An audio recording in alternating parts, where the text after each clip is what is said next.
Welcome back guys, Sly back in here. So in today's video I want to talk about some more information that's come out about the Call of the Beastmen DLC, which is coming out 28th of July.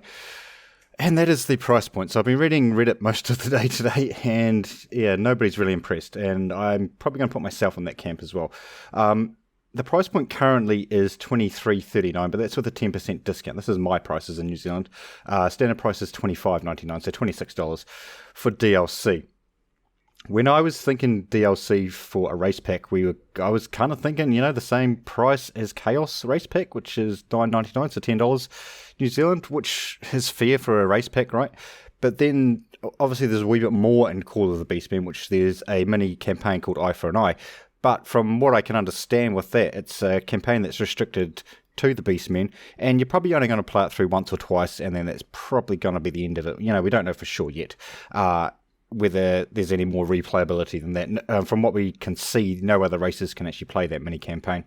And also, there's reading through the forums, I don't know a lot about the Beastmen, but from reading through Reddit and the forums and stuff, there's a lot of unique units that are not being included in the actual DLC, which would have been like the iconic units that you would have expected there to be for the Beastmen, which might have been the ones that would have made it kind of all right at a higher price point.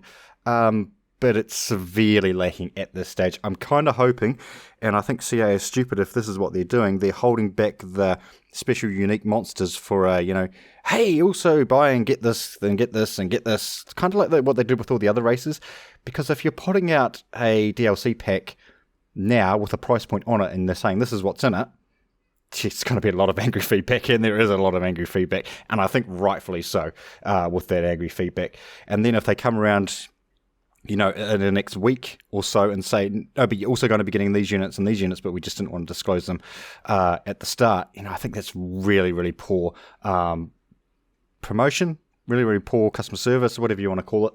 I think it's just really bad, and it's way too overpriced. Like, for me, the original game is $99.99, so that's New Zealand dollars.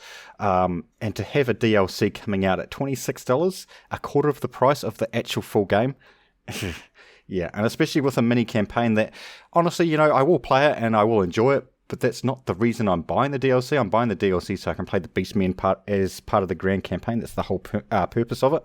And I'm guessing that's why most people are buying the DLC, so you can play the Beastmen in the grand campaign. Now, on Reddit, there's actually a really good breakdown of how many units, etc., there are coming with the Beastmen compared to all the other races, and it makes for a pretty sad telling, actually.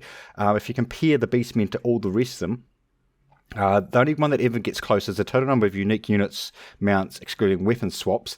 Right down the bottom being the Dwarfs, who have 16, and the Beastmen currently have 15. If you compare it to the other DLC race that we have, which is the Warriors of Chaos, they currently have 28. And if you exclude weapon swap, excluding weapon swaps, if that makes sense, it's even sadder. It's down at 20, the next lowest being, again, the Dwarfs at 25, and then the Warriors of Chaos back up at 35. So I just feel like, although I am excited for Call of the Beastmen, I do think it's overpriced by quite a large margin. I would have expected it around the $15 mark, so $10 maybe for the race itself, and then an extra $5 for the mini campaign that's being thrown on top of it. I don't like the idea that we're being forced to buy both. I think they've done it because... No, not even because. I'm going to say because it wouldn't have sold otherwise, because I think it would have sold. I think if they had the mini campaign there for $5, people would have bought it, and the Call to Beastmen for $10, my money in New Zealand for $10, it would have sold. Yeah, I think they both would have sold individually, but trying to sell both of them combined for $26, it's just not. It's not pretty. It does make me wonder about CA sometimes. And the constant muck-ups that they seem to be making, especially around Total War Warhammer. They're doing a good job of fixing them. We have to give them credit there. But I think this is a bad move on their part. Anyway, guys, I'd love to know what you think. Do you think it's overpriced? If you do think it's overpriced, what would the price range you would have been happy to pay for it? Just quote it in your own money, and I can translate it for myself, exactly what it would have been. And what do you feel about the unit roster? I'm going to do a video about the unit roster tomorrow. But the unit roster seems severely lacking. From what I can tell, the Beastmen unit roster is pretty lacking anyway. But this kind of seems really bad. They seem to have copied and pasted a lot of units across from Chaos, which you kind of would have expected, I guess, being that they were originally part of Chaos. But yeah, I don't know. Guys, let me know what you think in the comments down below. Thanks for watching, and we will see you next time.